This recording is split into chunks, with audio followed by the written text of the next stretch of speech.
and he maintains the 2-point lead, Robert. Yeah, he did exactly as you foretold. He decided to use some of the match clock, get closer and closer to the shorter time controls. And are we getting this double fianchetto again? The answer clearly is yes. And once again, Hans has responded in the same way every time with a single fianchetto.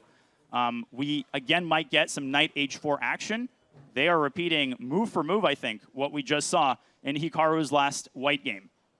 Yeah, so I don't know what more to say about this. In the previous game, the knight went to h4. It was awkward, but it was very strong because it eventually was able to land, or try to land on the f5 square, I should say. So in this one, d3, a calm setup, nothing traded just yet, 10 moves into the game, and Hans is going in for a think. So he's just trying to change his strategy, but this should play to Hikaru's benefit because he is choosing this for a reason. He feels comfortable in the style of position that we have. So, Danya, where is the changeup going to happen? Yeah, I mean, maybe Hans should try a different opening setup because it does seem like Hikaru is so experienced in these types of positions. He knows where the pieces belong, when to make the knight jump, when to take the pawn on d5. It's something that you develop not by reading a book, not by learning a course, but just by playing hundreds, maybe thousands, or in Hikaru's case, probably tens of thousands of games in the same structure. We see Hans kind of making these non-committal moves, now going for a concrete decision. Bishop to a3. Oftentimes, white tries not to allow this because of how good the dark-squared bishop is. In this case, though, we might see Hikaru trading on a3, deflecting black's queen to an awkward square, and then opening up the center. But Hikaru starts with c takes d5, and maybe that gives Hans a chance to take on b2. No, Hans simply recaptures on d5. We might get that trade on a3.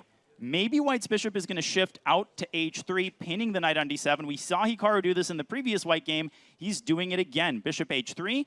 Now he's inviting Hans's rook to move away from c8, but that's going to expose the c7 pawn. So you can see just despite the unimposing facade of white's position, despite the fact that black has better center control, black has a lot of squares that he needs to babysit.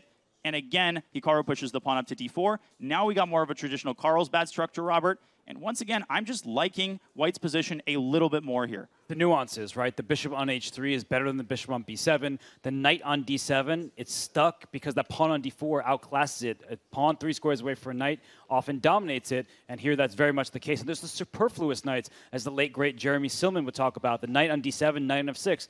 They're kind of fighting for the same square, and as you're pointing out, the white knight can reroute itself into the action. The white's knights are maneuvering beautifully, and they never seem to get in each other's way. Knight e2 would be the tempting move for me. Obviously, black is likely to respond with c7, c5, creating some central tension. Anything else catching your eye, Robert? Knight h4 is likely going to be met with g6. We sometimes see knight h4 and then the knight coming back to f3 if you think g6 is a serious weakness. But I don't think it's worth spending a tempo on that. Hans, he doesn't play c5. He tries to stay solid with c6, but he's cramped and his position is just uncomfortable. And there's no clear plan here for black. More fun to play Hikaru's position, that's for sure. The knight f4 can drop back to d3 and maybe up to e5 at some point. Also, white can expand on the queen side. a4 is an idea in some positions. Try to go a5, a4, b4 play with a pawn minority attack. We see this in Carlsbad structures, which isn't quite this, but it resembles it. And Hikaru's playing very quickly, Danya. It seems like he feels at home in this position. Yeah, it's a Carlsbad structure for white. It's more like Carl's good structure for white. And that knight on e5, that's definitely going to be pretty Carl's good. Pawn on c6 is going to be under fire, but now we get a version of a question nobody likes to ask themselves: which rook do I put on d1? Well, similar to that, which knight do you put on e5? Hikaru says, I'm kicking the can down the road. b4, fixing the pawn on c6 and preventing c5. And a4, a5 becomes a more legitimate idea. That pawn on b6 is what's preventing the white knight on d3 from entering the black position. And that bishop on b7, it's really a pawn at the moment. It has to go back to c8 at some turn, but it's not easy to do with the c6 pawn being so loose. Well, I think you wish it were a pawn. If you could play b6 to b7, that might even be worth sacrificing the bishop. I'm just kidding. Of course, good call, Robert. a4. Just notice the way Hikaru is using every inch of the board. He put the bishop on h3. Now he makes a move on the opposite side of the board. He wants to go a5, as you said, weakening the c5 square. And it's the collection of small victories for white. That's how you win a game positionally. Nothing big, nothing cataclysmic has happened. Black has just lost a lot of these small battles. When you lose too many of them, you end up losing the war. And right now, he is losing this game because knight comes to e5. The other knight has a beautiful spot on c5. Ugh. Yeah, the c6 pawn is tender. If you could pick up a black knight and put it on c4, we'd be talking about a very different type of game. And that's because black has an outpost there, but a knight can't reach there very easily. And what do you see? start saying, like, I really want to make this illegal move, and then I really want to make this other illegal move, that's a pretty bad sign for your position. Yeah, it is, but that's what black's position looks like to me. And I often say the side that controls the pawn breaks is the side with the advantage. And look at pawn breaks on the king side now. You can play h4, you can play f4, you can play g4. You can just throw all your pawns up the board because black's pieces are stuck on the queen side. They're passive. They're pawns in front of them. And if we talk about open lines, the c file is semi-open. White has an open line all the way up to c6. And look at black's rook on c7. It's just passively defending that pawn. And look at Hikaru go. He said, the end game will still be much better for me.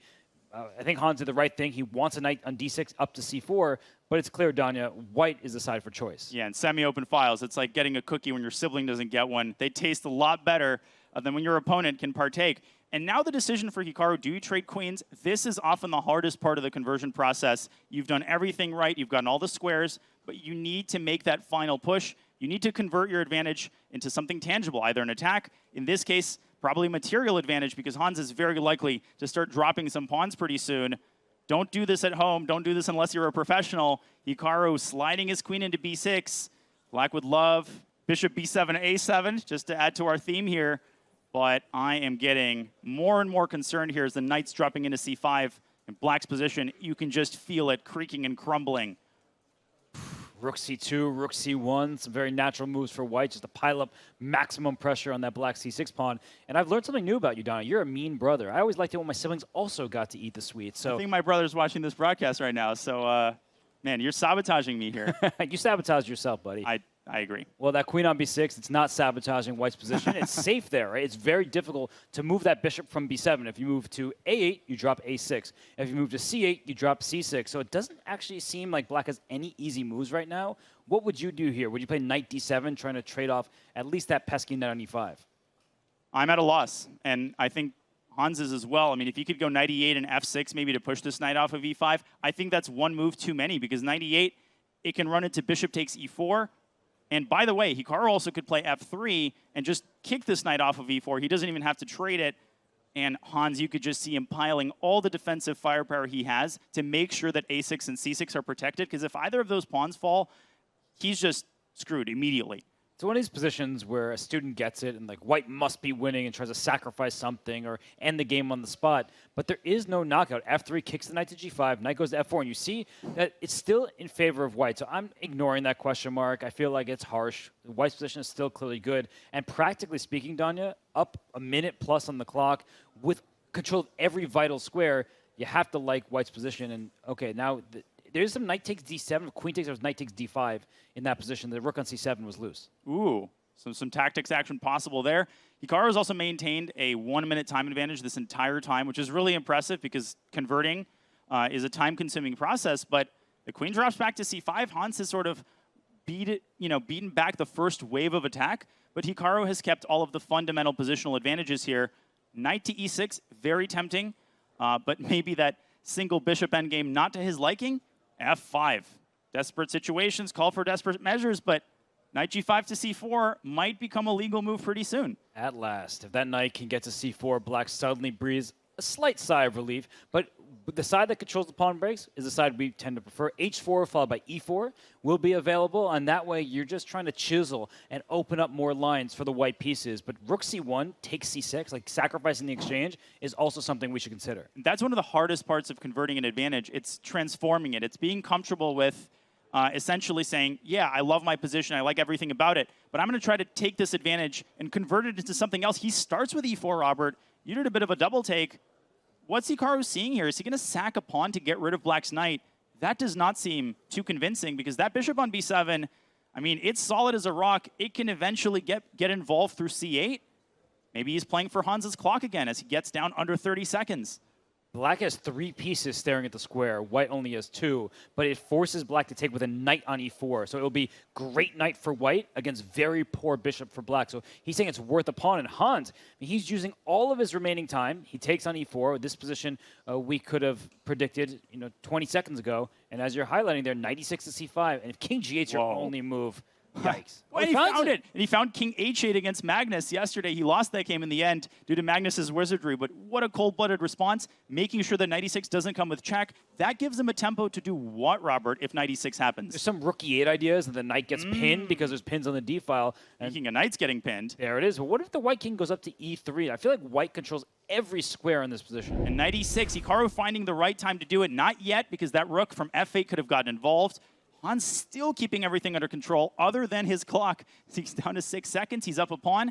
Will we see Hikaru take it, or will he use this as an umbrella to basically keep his king away from any possible checks? There's no rush to take it. I guess black could play bishop f5 at some point to protect it, but the bishop Stopped raining five hours ago. No umbrella necessary. Gosh. Oh, but look at this. It's another umbrella. That king is safe on d4, and even though black is up a pawn, black is losing because white is far more active. And finally, Hikaru finds a way to break through. The a6 pawn might be the deciding factor here after all. The c6 pawn is long gone. Finally, you can gang up on that pawn. You can take it right now. You could bring the other rook to the 6th rank.